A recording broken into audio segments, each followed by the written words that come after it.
स्वागत छ। आजको यो भिडियो ब्लग मध्य प्रदेशको सप्तरी जिल्लाको रूपनी चौक जुन महेन्द्र राजमार्ग हाइवे अन्तर्गत यो रूपनी चौकदेखि राजविराजसम्मको यो भिडियो ब्लग रहेको छ।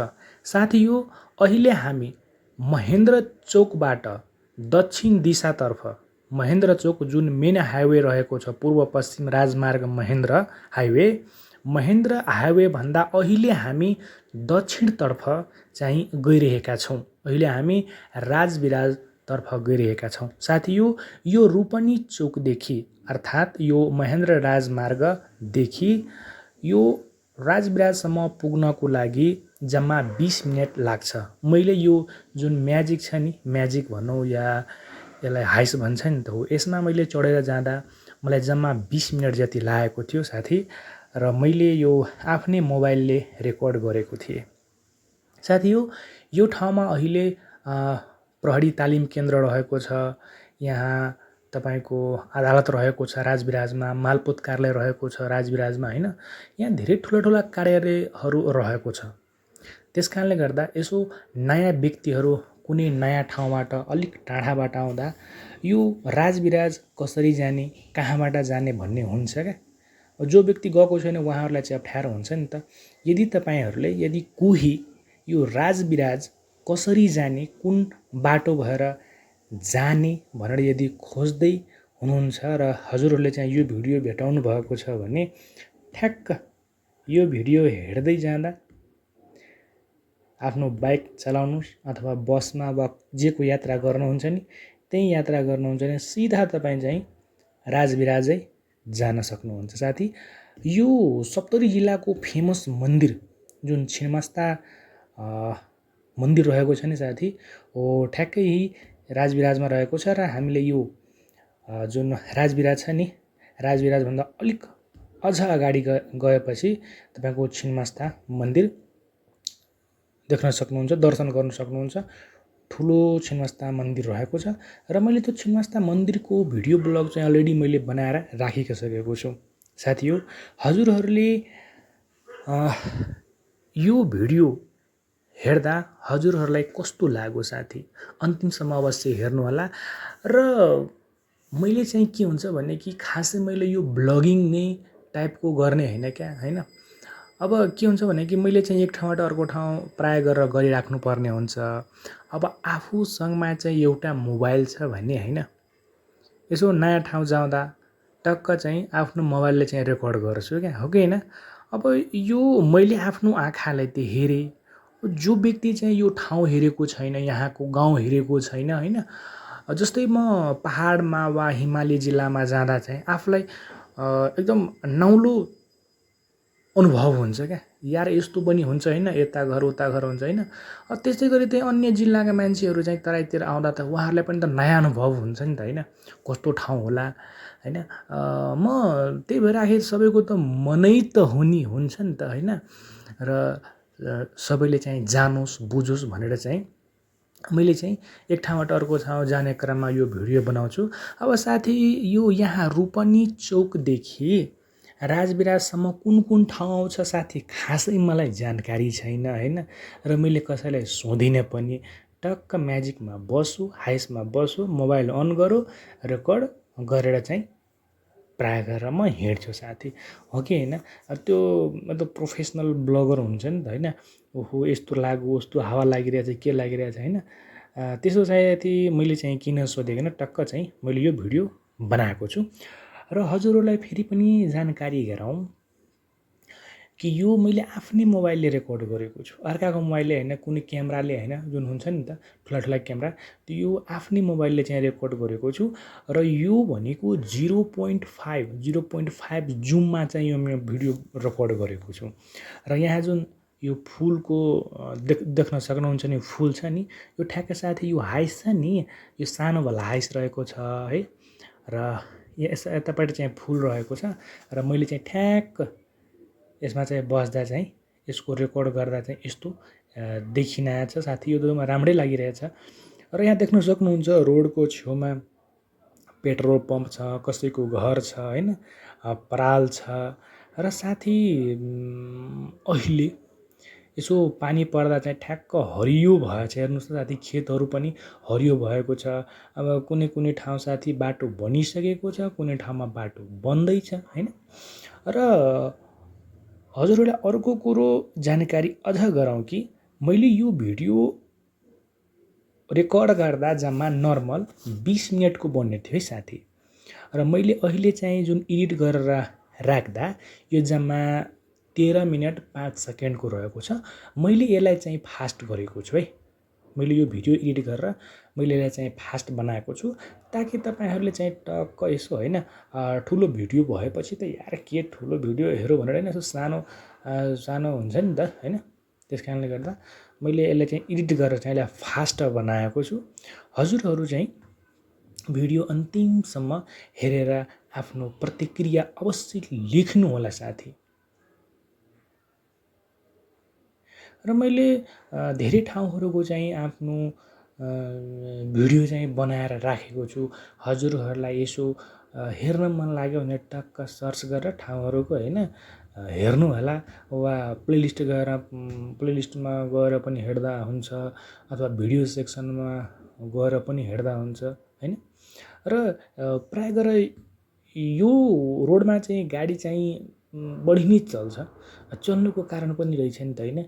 अब यहाँ राजविराजमा चाहिँ ठुला के भन्छ ब्याङ्क पनि रहेको छ, प्रहरी तालिम केन्द्र रहेको छ, तपाईँको यहाँ छिन्मस्ता मन्दिर रहेको छ होइन, अदालत रहेको छ, जिल्ला प्रहरी कार्यालय रहेको छ, यहाँ कारागार रहेको छ राजविराजमा होइन। र त्यसपछि यसकै ठेकै छेउमा चाहिँ तपाईँको एउटा ठुलो हस्पिटल रहेको छ होइन। त्यस कारणले गर्दा यहाँ मान्छेहरू चाहिँ आवत जावत बढी नै भइरहेको हुन्छ होइन। त गाडी त चल्नै पर्छ होइन, र गाडी चल्छ नै। यहाँ देख्न सक्नुहुन्छ, यहाँ अब हेर्नु साथी, यहाँ यो ठाउँमा चाहिँ बाटो बनिसकेको छ र यहाँ गाडी स्पिडमै चाहिँ गइरहेको छ होइन। तर साथी आफूलाई चाहिँ भिडियो बनाउँदा चाहिँ राम्रो लाग्छ यार। टक्क बस्यो होइन, आफ्नोसँग मोबाइल छ भने त टक्क बसिहाल्यो, मोबाइल अन गऱ्यो, अनि अब गाडीमा त चाहिँ गीतहरू बजिरहेको हुन्छ नि त होइन। तर मैले चाहिँ एडिट गरेर त्यो सबै गीत उडाइदिएछु होइन। र साथी यहाँ देख्न सक्नुहुन्छ यो वेलकम गेट रहेको छ नि, सायद वेलकम गेट भनौँ या कसैको स्मृतिमा खै के लेखिएको छ होइन, यहाँ लेखिएको छ होइन हो। त यसमा चाहिँ यो वेलकम गेट वा कसैको स्मृतिमा जुन बनिएको गेट छ नि, यो साथी धेरै वर्षदेखि सायद यो भनेर अहिले सायद भनेको छ मैले चाहिँ हेर्दा होइन। तर साथी जे होस्, विकास चाहिँ हुँदैछ र विकास हुनैपर्छ। हाम्रो देश नेपाल छ होइन, बिस्तारै बिस्तारै विकास हुनैपर्छ। तर साथी मैले एक ठाउँबाट अर्को ठाउँमा जाँदाखेरि म चाहिँ प्राय गरेर भिडियो बनाउँछु र मलाई राम्रो लाग्छ। तपाईँहरू चाहिँ पनि यसो जाँदा चाहिँ भिडियो बनाउनु होला। बनाउँदा चाहिँ के हुन्छ भने म आफै जब कुनै नयाँ ठाउँमा, जस्तै अब काठमाडौँमै जानु पर्यो भने होइन, यार मैले कुनै ठाउँ हेरेकै हुँदैन हो कि होइन। यार कुनै ठाउँ छेउमै हुन्छ, त्यो मान्छेलाई सोधिरहेको हुन्छ, दाइ यो ठाउँ कहाँ छ, अङ्कल यो ठाउँ कहाँ छ हो कि होइन।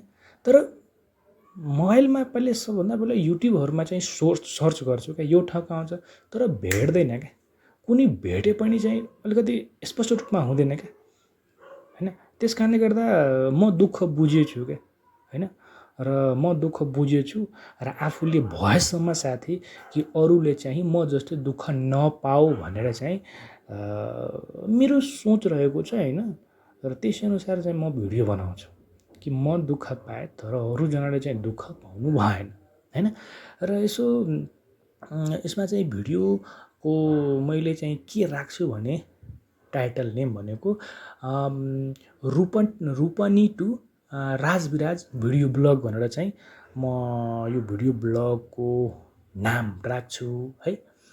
र सायद यही कसैले खोज्यो भने पाउँछ, भिडियो पाउँछ होइन। अर्को मैले के लेख्छु भने प्राय गरेर के हुन्छन् भने मान्छे अब जस्तै लाहानबाट होइन, कति के हुन्छन् भने कि सबभन्दा पहिला जस्तै कसैले लाहानमा झर्छ होइन। अब लाहानमा झरेर तपाईँको डाइरेक्टै लाहानबाट नि डाइरेक्टै तपाईँको राजविराजको बस पाउँछ बस पाउँछ, हाइस पाउँछ अथवा यो चोकबाट पनि पाउँछ। त मैले साथी एउटा लाहानबाट रूपनी जाने भिडियो ब्लग पनि बनाउँछु। त्यसको पार्ट 1 र पार्ट 2 बनाइदिन्छु। के लाहानबाट रूपनी जानेको भिडियो ब्लगको पार्ट 1 र पार्ट 2 बनाइदिन्छु हैन। अनि त्यसपछि यो रूपनीबाट राजविराजसम्मको भिडियो ब्लग त यो छँदैछ हैन। त टक्क चाहिँ यसलाई चाहिँ जो जसरी खोज्छ नि ठ्याक्क त्यसरी नै चाहिँ भिडियो पाउँछ। हेर्नु त साथी, एकपट्टि चाहिँ रोड बनिसकेको छ, अर्कोपट्टि रोड बन्दैछ। र साथी आफ्नो गाउँ ठाउँ घर साथी, मेरो पनि घर साथी यतैतिर छ र मलाई बडा राम्रो लाग्छ आफ्नो गाउँ घर ठाउँ हैन। वाह क्या गजब हुन्छ नि त हैन साथी। सहरमा जति बस्छ नि साथी आफ्नै गाउँ घर राम्रो लाग्छ क्या। मलाई त आफ्नै घर राम्रो लाग्छ साथी। बाहिर जे खाए नि हैन महँगो हुन्छ, आफ्नो गाउँ घरको सस्तो हुन्छ नि त हैन। सस्तो हुन्छ, सोक्तो हुन्छ, राम्रो हुन्छ। र साथी हजुरहरू चाहिँ आफ्नो विचार चाहिँ कमेन्ट बक्समा अवश्य लेख्नु होला क्या, हो कि हैन। हेरेर त्यतिकै छोड्दिने हैन क्या हैन। यसो बरु 2-4वटा गाली नै किन होस्, टक्क लेख्दा चाहिँ ठिक हुन्छ। जस्तै राजविराजमा चाहिँ मध्य प्रदेशको प्रहरी तालिम केन्द्र भन्नेको ठ्याक्कै राजविराजमै रहेको छ है। र हामी जुन यो बाटो भएर गइरहेको छ नि ठ्याक्क यहाँबाट चाहिँ 2 मिनेट लाग्छ क्या। 2 मिनेट लाग्छ। 2 मिनेट पनि सायद बढी हुन्छ, 1 मिनेट सायद हिँडेर लाग्छ साथी। र म हजुरलाई चाहिँ अहिले देखाउँछु है साथी। ल ठ्याक्क अब चाहिँ हामी पुग्न लागेको छौँ राजविराज। तपाईँ चाहिँ यहाँ एउटा पानी टङ्की देख्न सक्नुहुन्छ क्या। हो, पानी ट्याङ्कीकै छेउमा चाहिँ राजविराज तालिम केन्द्र रहेको छ। र जिल्ला प्रहरी कार्यालय अझ अगाडि छ, अदालत पनि अझ अगाडि छ। र यदि अनि हजुरहरू चाहिँ ठ्याक्क पहिलोचोटि चाहिँ राजविराज जानुहुन्छ भने तपाईँलाई यी जुन खेल मैदान रहेको छ नि, खेल मैदान राजविराजको ठुलो खेल मैदान भनेको यहीँ रहेको छ। ठ्याक्क जुन हाम्रो गाडी लाग्छ नि अहिले, हो ठ्याक्कै छेउमा गएर चाहिँ राजविराजको ठुलो खेल मैदान रहेको छ। त्यहाँ सांस्कृतिक प्रोग्राम पनि हुन्छ, अन्य प्रोग्राम पनि यही ठाउँमा लाग्छ। जहाँ चाहिँ हाम्रो गाडी अहिले यहाँ अन्तिम बस स्ट्यान्ड भनौँ या यो हाम्रो हाइसको स्ट्यान्ड भनौँ हैन, ठ्याक्क त्यहीँ गएर लाग्छ। ल साथी, राजविराज तालिम केन्द्र यो दाहिने बाटो भएर जान्छ क्या। दाहिने बाटो भएर चाहिँ जान्छ। हुन एउटा चाहिँ सर्टकट यतातिर चाहिँ हो, यो ठ्याक्कै यो दाहिने भएर पनि जान्छ है। र अर्को चाहिँ ठ्याक्क अगाडि गएर पनि दाहिने भएर जान्छ। जुन नजिक लाग्छ नि ठ्याक्क जस्तै यो छ नि, हो यही उसको पछि ठ्याक्कै अगाडिमा चाहिँ के रहेछ भने त्यो तपाईँको खेलकुद मैदान रहेको छ।